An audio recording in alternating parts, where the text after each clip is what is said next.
अभी तक जो अकाउंटिंग हमने सीखी उसमें क्या होता है? उसमें सबसे पहले हम जर्नल बनाते हैं, जर्नल के बाद लेजर बनाते हैं, लेजर के बाद ट्रायल बैलेंस बनाते हैं, और अभी तक हम यहीं पहुंचे हैं। इसके बाद हम फाइनेंशियल स्टेटमेंट्स बनाएंगे, आगे उसका चैप्टर आएगा पूरा, जो ट्रायल बैलेंस से क्वेश्चन शुरू होगा। ये एक तरीके की अकाउंटिंग थी, लेकिन इसमें एक प्रॉब्लम थी। वो प्रॉब्लम हमने फेस भी करी, थोड़ी थोड़ी सी, ज़्यादा तो नहीं। उसी प्रॉब्लम का हल ढूंढने के लिए हमने लेजर बनाए थे।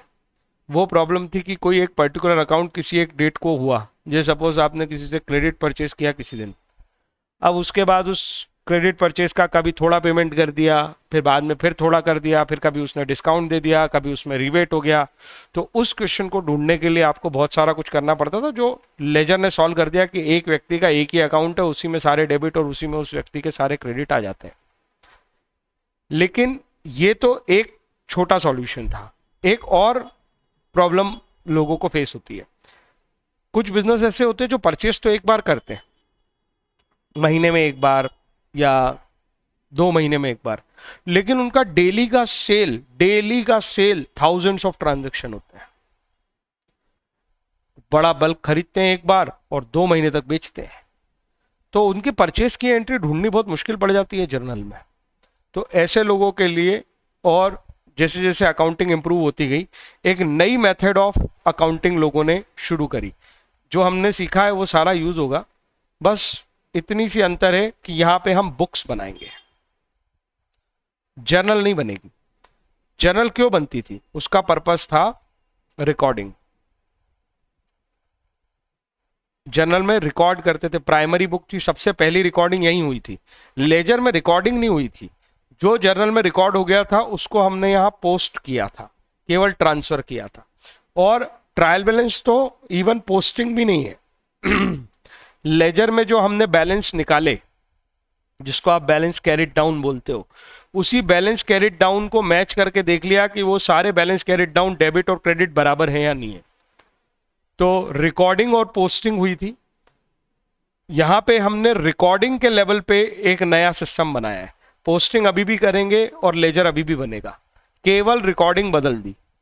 जर्नल नहीं बनाएंगे, जो कि एक तरह से सारे ट्रांजेक्शन एक ही किताब में लिखते जा रहे हो। उसकी जगह आप अलग अलग 8 बुक्स बनाओगे।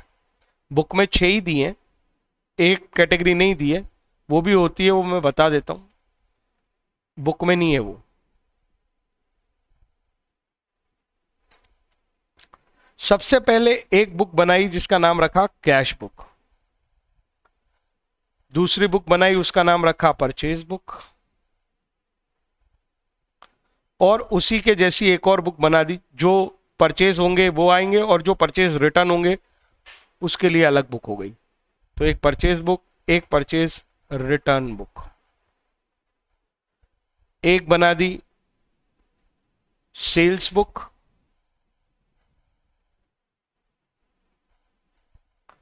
और उसके बाद सेल्स रिटर्न बुक। एक बुक है जो तुम्हारी बुक में शायद देखेंगे, अभी शायद वो नहीं दी है, बट वो होती है, कुछ स्कूल में लिखवा भी रहे हैं, बिल्स रिसीवेबल बुक और बिल्स पेबल बुक।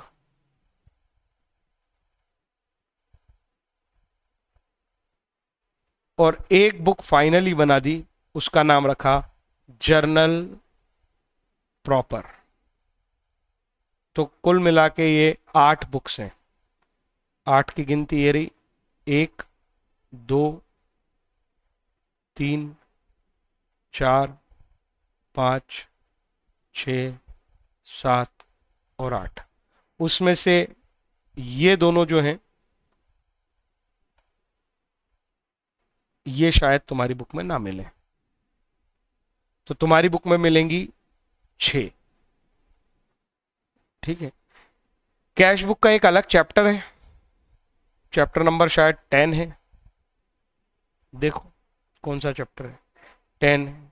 और इन सारी बुक्स का एक ही चैप्टर है, वो है चैप्टर नंबर 11। इनको स्पेशल बुक्स करके या सब्सिडरी बुक्स करके उन्होंने लिखा है, सब्सिडियरी बुक्स। तो पहली बात तो ये किसका अल्टरनेट है ये समझना जरूरी है।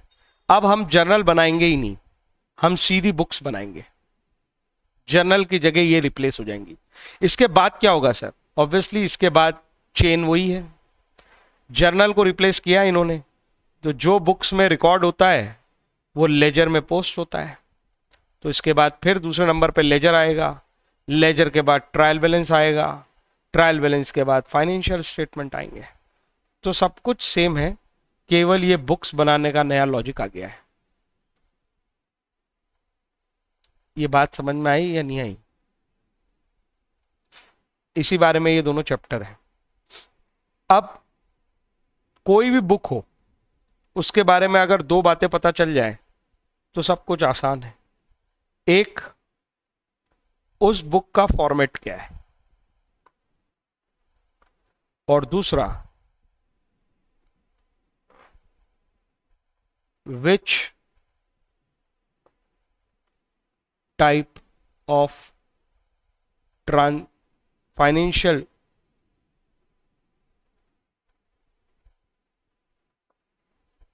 transaction are recorded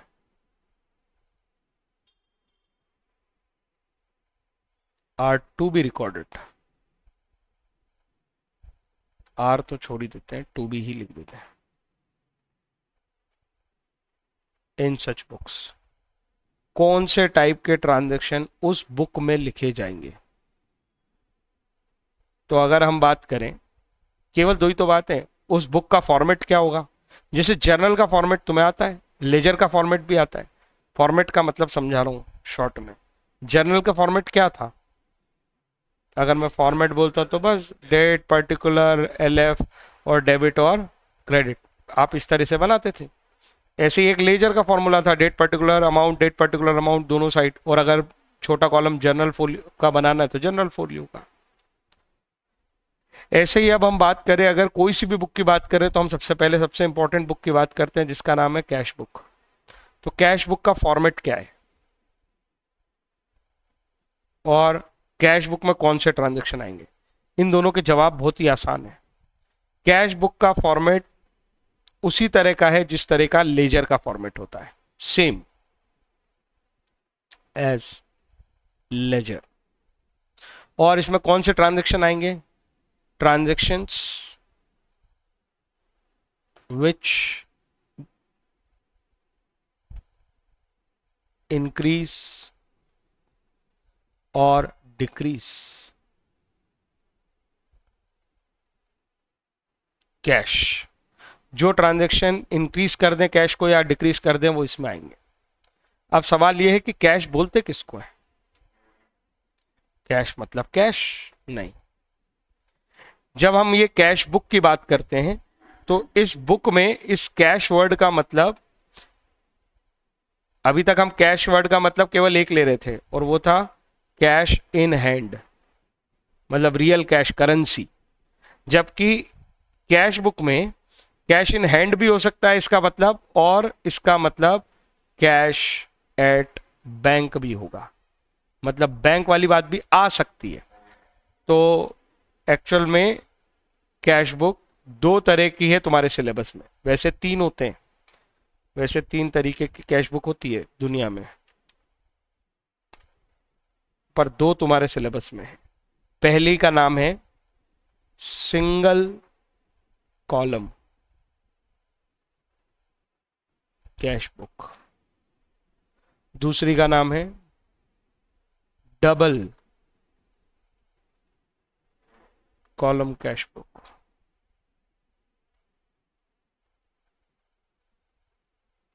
और तीसरी का नाम है ट्रिपल कॉलम कैश बुक।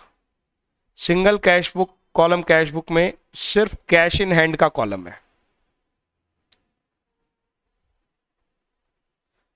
मतलब वही जो तुम कैश अकाउंट अभी यूज करते हो, कैश इन हैंड, करेंसी जो तुम्हारे हाथ में होनी चाहिए as a business in cash book. जबकि डबल कॉलम कैश बुक में दो कॉलम है, कैश इन हैंड और दूसरा कॉलम आएगा कैश एट बैंक, जिसको अपन शॉर्ट में कैसे यूज करेंगे, कैश इन हैंड को सिर्फ लिख लेंगे कैश और कैश एट बैंक को लिख लेंगे बैंक। ऐसे ही हम अभी भी यूज करते थे। तो इसके अंदर जो कॉलम है वो केवल एक ही नाम का आएगा, cash. Triple column cash book में 3 कॉलम होते हैं, cash in hand, cash at bank और डिस्काउंट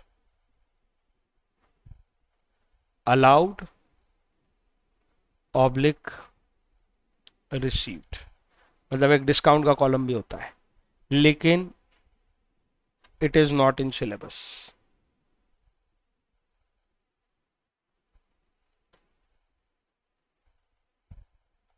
तो सिलेबस में केवल 2 ही बुक हैं, सिंगल कॉलम और डबल कॉलम। तो अभी तक जो मैंने समझाया एक बार फिर समझा देता हूं। अभी तक हम जो अकाउंटिंग मेथड करते आ रहे थे, हमने जर्नल बनाई, कई क्वेश्चन किए ऐसे जिसमें पहले जर्नल बनाई, जर्नल बन गई तो उसी जर्नल से लेजर बनाई, लेजर बन गई तो उसके बाद ट्रायल बैलेंस बना के उसको मैच करके देख लिया सारे बैलेंसेस को। इसके बाद अब एक चैप्टर आएगा जो फाइनेंशियल स्टेटमेंट होगा और इसके बाद हमारी बुक्स कंप्लीट हो जाती हैं। तो ये फर्स्ट चैप्टर में भी हमने पढ़ा था, आइडेंटिफाई द फाइनेंशियल ट्रांजेक्शन, पहली स्टेप। दूसरी मेजरमेंट, तीसरी रिकॉर्डिंग जो जर्नल में होती थी, चौथी क्लासिफिकेशन जो लेजर में होता था, पांचवी समरी, वो उसके बाद होता था ट्रायल बैलेंस और लेजर का टोटल करके हम उसका बैलेंस निकालते थे। उसके बाद फिर हम प्रिपरेशन करते थे बुक्स का, जिसका नाम था बैलेंस शीट और इनकम स्टेटमेंट, वो फाइनेंशियल स्टेटमेंट में हम पढ़ेंगे। लेकिन अब हम जो बुक सिस्टम है उसमें हमने जर्नल को रिप्लेस करना है। जर्नल में हम सारी एंट्रीज लिख लेते थे, जो ट्रांजैक्शन आ रहा है लिखते जाओ, एक ही बुक थी अपने पास सब लिखने के लिए। अब हमने सब लिखने के लिए 8 अलग अलग बुक्स बना लिए। तो हर बुक में केवल 2 ही चीजें सीखनी है कि उसका फॉर्मेट क्या है और उसमें कौन से ट्रांजैक्शन आएंगे। तो कैश बुक से हम शुरू कर रहे हैं। ये 2 सवालों के जवाब हमने कैश बुक में ढूंढे। तो कैश बुक का फॉर्मेट मैंने कहा सेम एज लेजर। तो लेजर कैसे बनती है, date particular amount, date particular amount, ये भी ऐसे ही बनेगी। और कौन से ट्रांजैक्शन आएंगे जो कैश को इंक्रीज और डिक्रीज करेंगे। तो सर आप एक तरह से ये कह रहे हो कि ये कैश अकाउंट है। क्या कैश बुक और कैश अकाउंट एक ही बात है? क्योंकि आप जो बोल रहे हो वो तो कैश अकाउंट भी तो हम ऐसे ही बनाते थे। कैश अकाउंट बनाया जर्नल में और उसके बाद फिर उसमें इस तरह से एंट्री कर ली। तो मेरा जवाब है cash book is not equal to cash account. क्यों नहीं है ऐसा? क्योंकि कैश अकाउंट एक लेजर है जिसमें पोस्टिंग होके वैल्यू आई है और ऑलरेडी जर्नल एंट्री पास हो चुकी है,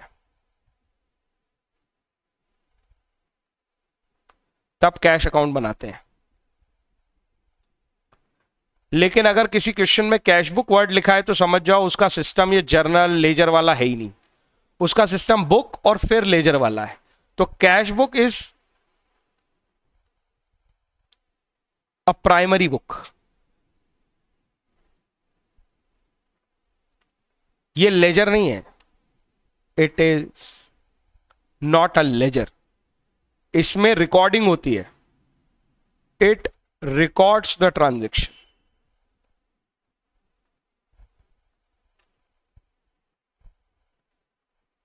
दोनों में सर हमको कंफ्यूजन हुआ तो हो ही नहीं सकता, दोनों में से कोई एक ही सिस्टम चल रहा होगा। या तो आपके पास कैश अकाउंट बनेगा तब जब आप जर्नल लेजर बनाओगे तब, और आप जर्नल लेजर नहीं बना रहे हो तो आप कैश बुक बना रहे हो तो कैश अकाउंट नहीं बनेगा कभी। जब हम कैश बुक को ऑलरेडी लेजर अकाउंट में बना लेंगे, लेजर फॉर्मेट में बना लेंगे, तो हम दोबारा लेजर क्यों बनाएंगे? नहीं तो वो कैश अकाउंट जैसी दिखेगी, उसका कोई सेंस ही नहीं है। और कैश बुक और लेजर कैश अकाउंट में बहुत अंतर है। वो लेजर है, कैश अकाउंट में केवल पोस्टिंग हुई है, पोस्टिंग हुई है, ये एंट्रीज नहीं थी। एंट्री तो जर्नल पास हुई थी, रिकॉर्ड वहां हुआ था, यहाँ पे आया था। ये तो इटसेल्फ रिकॉर्ड है, यहाँ जर्नल बनेगी ही नहीं, सीधे कैश बुक में एंट्री आने वाली। कैसे आएगी वो अब हम चैप्टर में सीखेंगे। तो कैश बुक और कैश अकाउंट दोनों सेम चीज नहीं होते। कैश बुक जिस सिस्टम में आती है उस सिस्टम में कैश अकाउंट नहीं आता, क्योंकि cash book already cash account जैसी बनती है उसी फॉर्मेट में, इससे दोबारा लेजर बनाने की जरूरत नहीं पड़ती उसको। और जिसमें कैश अकाउंट आया है उसमें कैश बुक नहीं हो सकती, उसमें जरूर जर्नल पास हुई है, वहां से पोस्टिंग होकर कैश अकाउंट बना है। दिखते दोनों एक जैसे ही हैं, पर दोनों में बहुत अंतर है। बेसिक एंड क्यों इस बात का अंतर है, दिखने का सवाल नहीं है, और आंसर का भी कोई मतलब नहीं होता है। और जो तुम ढूंढते हो कि इसका आंसर ही आया, आंसर की बात नहीं है। बात यह है कि कैश बुक में प्राइमरी एंट्री होती है, पहली एंट्री कैश बुक में होती है, जबकि कैश अकाउंट में कभी कोई प्राइमरी एंट्री नहीं आ सकती। प्राइमरी एंट्री जनरल में होगी, उससे अकाउंट में पोस्टिंग करिए, जो अभी तुमने क्वेश्चन किए थे। और सबसे पहले अभी जब तुम लेजर बनाते हो तुम कैश अकाउंट बनाते हो उसमें से ढूंढ के, तो वो रिकॉर्डिंग नहीं है, रिकॉर्डिंग तो जर्नल थी। लेकिन अब मैं दिखाऊंगा कैश बुक जिसमें सीधी रिकॉर्डिंग ही होने वाली है। ये सब कहानी समझ में आई कि नहीं आई? अब इसका क्वेश्चन अगर अपन देखेंगे तो इसका इलस्ट्रेशन निकालो जरा। पहला कैश बुक का, कैश बुक का पहला इलस्ट्रेशन क्या है, इसका फॉर्मेट क्या है? मैंने अभी बताया तुम्हें, इसका फॉर्मेट इतना सिंपल है जो लेजर का फॉर्मेट होता है। बार बार ये वर्ड बोलोगे तो सीखोगे। और लेजर का फॉर्मेट का क्या मतलब होता है कि दो साइड्स बना लेते हैं हम, एलएचएस और आरएचएस। एलएचएस साइड को डेबिट साइड बोल देते हैं, आरएचएस साइड को क्रेडिट साइड बोल देते हैं। उसके बाद सिंगल कॉलम कैश बुक में एक कॉलम बनेगा और उस कॉलम में केवल कैश आएगा इन टर्म ऑफ रुपीस। अगर डबल कॉलम कैश बुक होगी तो क्या आएगा, यहां दो कॉलम बन जाएंगे, एक कैश और उसके साइड में एक बन जाएगा बैंक। एक ऐसे दो कॉलम बन जाएंगे। पर अभी तो हम पहले सिंगल पे कमांड लाएंगे फिर डबल पे। तो सिंगल कॉलम कैश बुक ऐसे दिखेगी। जो डेट वाली बात है, ऑब्वियसली डेट इसमें भी आएंगी जैसे लेजर में आती थी, क्योंकि ये लेजर का ही फॉर्मेट है, मैं बार बार बोल रहा हूं। तो डेट पर्टिकुलर,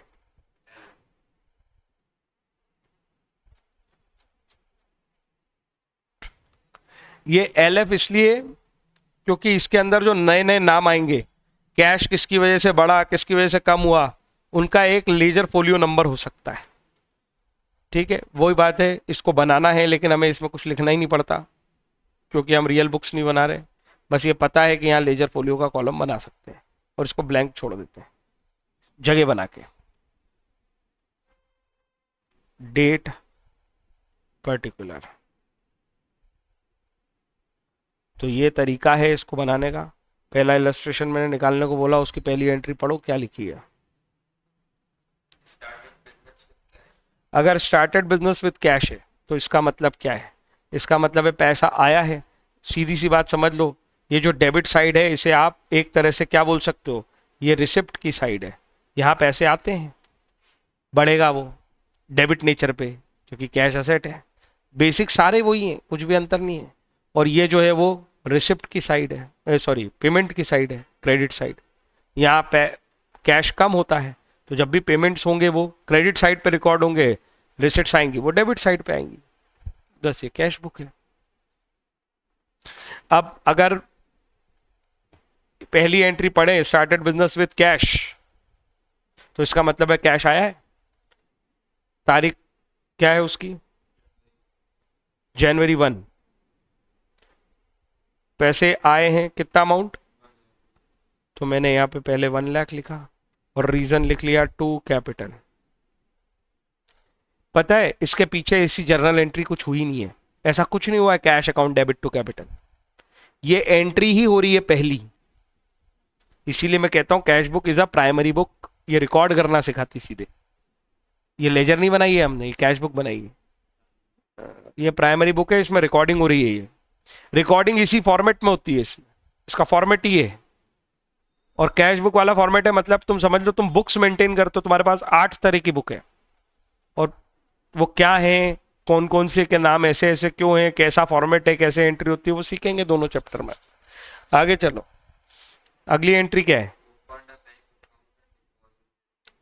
अब हमने एक बैंक अकाउंट ओपन करके पैसे उसमें जमा कर दिए, मतलब हमारे पास तो कैश कॉलम है, तो कैश तो डिक्रीज हो गया होगा, कैश डिक्रीज हो जाएगा कितनी तारीख को? तो 2 जनवरी को कैश कम हो जाएगा कितना? तो 50,000 रुपीज ये कम हो गए, और रीजन बना बाय बैंक, ये एंट्री हो गई। तो ये वही है जो आप कर रहे हो, कोई नया है ही नहीं उसमें कुछ। आगे चलो।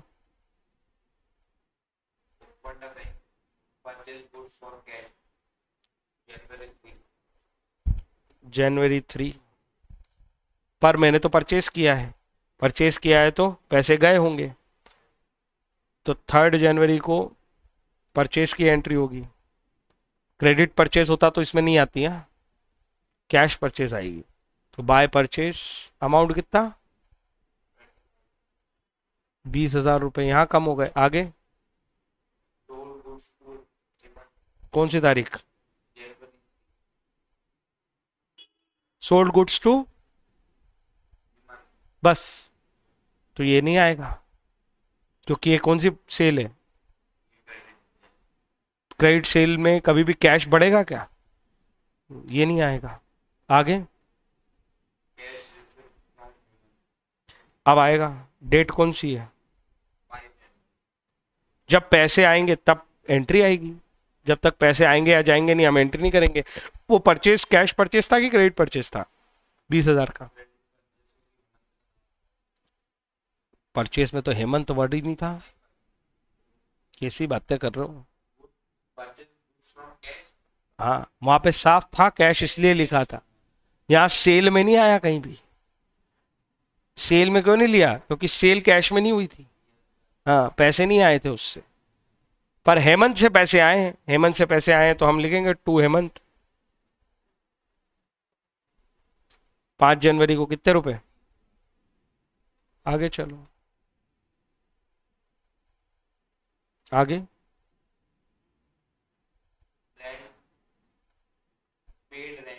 कित तो 7 जनवरी को पैसे गए, क्रेडिट साइड पे एंट्री, रेंट की वजह से गए, तो बाय रेंट, अमाउंट कितना? तो 4,000 रुपीज यहाँ आ जाएंगे। ये हालत है अपनी। अब पहले तुम इंग्लिश ही गलत पढ़ते थे, अब तुम फिगर्स भी गलत पढ़ते हो। सोल्ड गुड्स फॉर कैश, तो कैश में बेचा है तो कैश ही बढ़ेगा। तारीख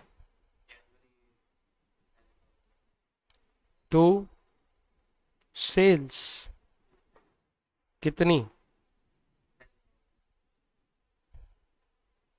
आगे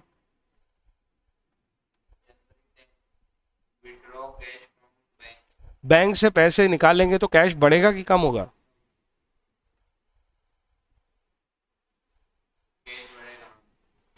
क्या हालत है अपनी। बैंक, मैंने पूछा था बैंक कम होगा कि कम बढ़ेगा। डेट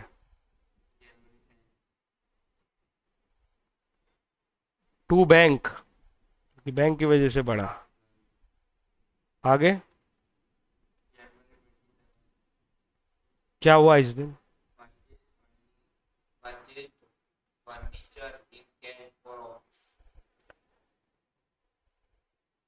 अगर घर के लिए खरीदता तो ड्राइंग होता, पर ऑफिस के लिए खरीदा फर्नीचर नाम आएगा और पैसे गए हैं, तो रीजन आएगा बाय फर्नीचर।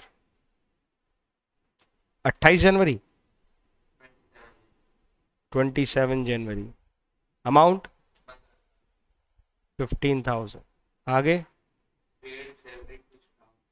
सैलरी पे करी है, पेड वर्ड है तो कैश ही करा होगा, ये सब समझना आना चाहिए। By salary, value January 31।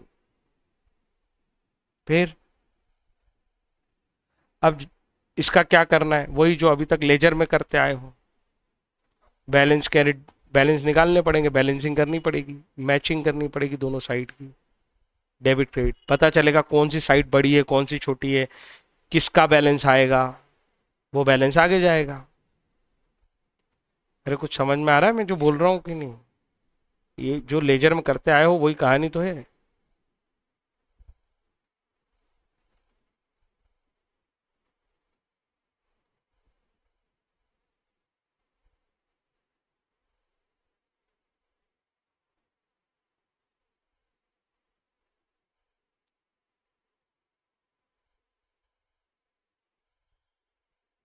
हम्म, तो हम क्या करते हैं उसके लिए, हम दोनों साइड का टोटल कर देते हैं।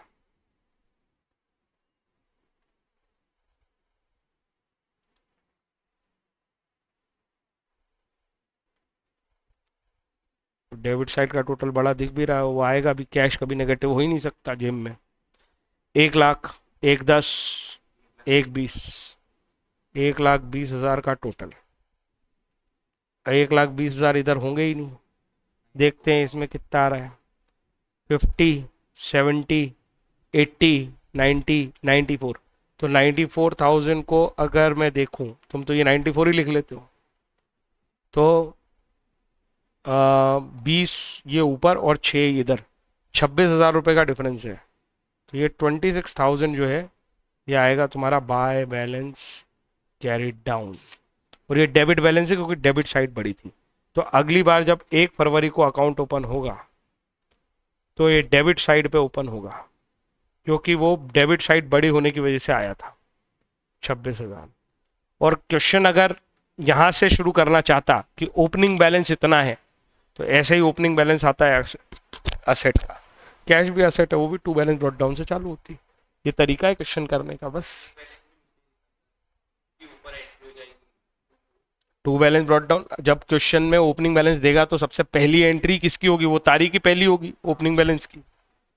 तो क्वेश्चन में यहां से ही शुरुआत होती है। फिर कई क्वेश्चन है इसमें आगे जिसमें वो ये नहीं बोलेगा बिजनेस स्टार्टेड विथ कैश, वो बोलेगा cash in hand, cash at bank, इतना इतना है तो फिर वो बैलेंस ब्रॉट डाउन आएगा। हाँ, तो वो टू बैलेंस ब्रॉट डाउन से चालू होगा। देखो कैरिड डाउन से कैसे चालू हो सकता है, कैरी बोलते हैं जो हमें आगे ले जाना है। ब्रॉट डाउन का मतलब होता है हम लेके आए, रटने का कुछ भी नहीं हो उसमें। क्योंकि फर्स्ट डे पे बैलेंस है, बिजनेस स्टार्ट नहीं लेगा उस दिन से, तो पहले से आएंगे बैलेंसेस, पहले से बिजनेस चल रहा है। तो ये है तरीका कैश बुक बनाने का। क्या इसमें कठिन है? इसलिए लेते हैं क्योंकि ये कैपिटल अकाउंट में जाके चेक कर सकते हो तुम। कैपिटल अकाउंट की लेजर बनेगी आगे, ऐसा थोड़ी कि लेजर नहीं बननी है। कैश कैश अकाउंट की लेजर नहीं बनेगी, कैपिटल अकाउंट की लेजर तो बनेगी। तो कैपिटल अकाउंट में इसी का रेफरेंस पॉइंट दिखेगा, यही 1 लाख रुपए दिखेंगे कैपिटल अकाउंट में क्रेडिट साइड पे बाय कैश। इसलिए उसका रेफरेंस पॉइंट रहता है, इस एंट्री को वहां ढूंढ लो। एलएफ इसलिए लिख के रखते हो। अब कैश बुक के क्वेश्चन तुम्हें करने हैं। कितने क्वेश्चन करोगे?